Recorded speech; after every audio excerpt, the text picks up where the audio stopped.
രാജിക്ക് കുറച്ച് സാധനങ്ങൾ വാങ്ങാനുണ്ടായിരുന്നു, അതിനുവേണ്ടി പോയതാ. ഈ വീട്ടിൽ ഇവളെ താമസിപ്പിക്കുന്നത് തന്നെ വലിയ കാര്യമാ. അത് പോരാഞ്ഞിട്ടാണോ ഇവളെയും കൂട്ടി പർച്ചേസ്? എന്താടി നീ ഒന്നും മിണ്ടാത്തത്? ഞാൻ ആവശ്യപ്പെട്ടിട്ടല്ല അമ്മേ, രാഹുലേട്ട് നിർബന്ധിച്ച് വാങ്ങി തന്നതാ. അത് നിന്റെ തലേണ മന്ത്രത്തിന്റെ കഴിവല്ലേ? രാജി, നീ അതേ വയ്ക്കോ, ഞാനിപ്പോ വരാം.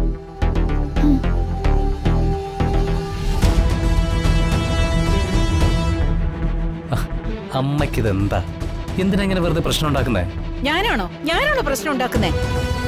നീ കാണിച്ചു കൂട്ടുന്നൊക്കെ ശരിയാണോ? ആ ദരിദ്രവാസിയെ നീ എന്തിനാണോ തലയിൽ കയറ്റി കൊണ്ടു നടക്കുന്നേ? അയ്യോ, എന്താ അമ്മേ, എന്തിനാ കരയുന്നേ? എടാ മോനെ, എന്റെ ദേഹത്ത് കല്ല് വീഴുന്നു. ഈ വീട്ടിലിപ്പോ സംസാരിക്കാൻ ഒരു നിവൃത്തിയില്ല. എന്തെങ്കിലും മിണ്ടിയ കല്ലും ഏറും ചോറിൽ അടിയുമാണ്. അത് നന്നായി. നീ എന്താ പറഞ്ഞേ? നിങ്ങളൊക്കെ ആവശ്യമില്ലാത്ത കുശുമ്പും പ്രശ്നങ്ങളൊക്കെ ചെയ്യുന്നതുകൊണ്ടാ ഇങ്ങനെയൊക്കെ സംഭവിക്കുന്നത്.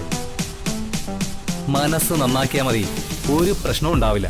രാഹുൽ, ഞാൻ പറഞ്ഞത് സത്യമാ. എനിക്ക് കുഴപ്പമൊന്നുമില്ലല്ലോ. അതുകൊണ്ട് തല്ലും ഏറും കൊള്ളണ്ടായെങ്കിൽ അമ്മ മനസ്സ് നന്നാക്കണം.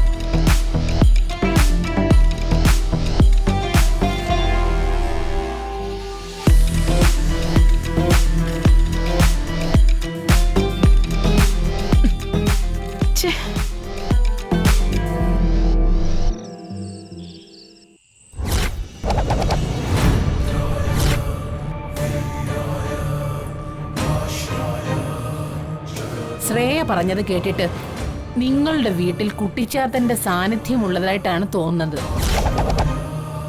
ചുണ്ണാമ്പ് കൊണ്ടുണ്ടാക്കിയ കല്ലുകൊണ്ടുള്ള ഏറും ചൂരല് കൊണ്ടുള്ള അടിയും കുട്ടിച്ചാത്തന്റെ സാന്നിധ്യം കൊണ്ടാണെന്ന് ഉറപ്പിക്കാം. ഉഗ്ര പൂജ ചെയ്താവും ഗംഗ ചാത്തനെ വശത്താക്കിയത്. അവളെ ഉപദ്രവിക്കണമെന്ന് ആര് മനസ്സിൽ ചിന്തിച്ചാൽ പോലും ചാത്തൻ അവരെ വെറുതെ വിടില്ല. അപ്പൊ ഇനി എന്ത് ചെയ്യും? എന്നും അവളുടെ അടിമയായിട്ട് ഞങ്ങൾ ആ വീട്ടിൽ കഴിയേണ്ടി വരുമോ? നിരാശപ്പെടണ്ട, ഒരു പരിഹാരമുണ്ട്. എന്താ അത്? എങ്ങനെയെങ്കിലും ഈ അവസ്ഥയ്ക്ക് ഒരു മാറ്റം വരണം. തൽക്കാലം 4 യന്ത്രം ജപിച്ച് അത് വീടിന്റെ 4 മൂലയിലും സ്ഥാപിക്കണം. യന്ത്രങ്ങൾ വീട്ടിലുള്ളിടത്തോളം പ്രശ്നങ്ങളൊന്നും ഉണ്ടാവില്ല. പക്ഷെ അത് അവിടെ നിന്ന് നഷ്ടമായാൽ ചാത്തന്റെ സാന്നിധ്യം വീണ്ടും ഉണ്ടാവും. അതിന്റെ ഫലം എന്താകുമെന്ന് ഊഹിക്കാമല്ലോ. മനസ്സിലായി, ഞങ്ങൾ ശ്രദ്ധിച്ചോളാം. ഒരു കാര്യം ശ്രദ്ധിക്കണം, ഈ യന്ത്രങ്ങൾ സ്ഥാപിക്കുന്നത് വരെ ഒരക്ഷരം ആരോട് സംസാരിക്കരുത്.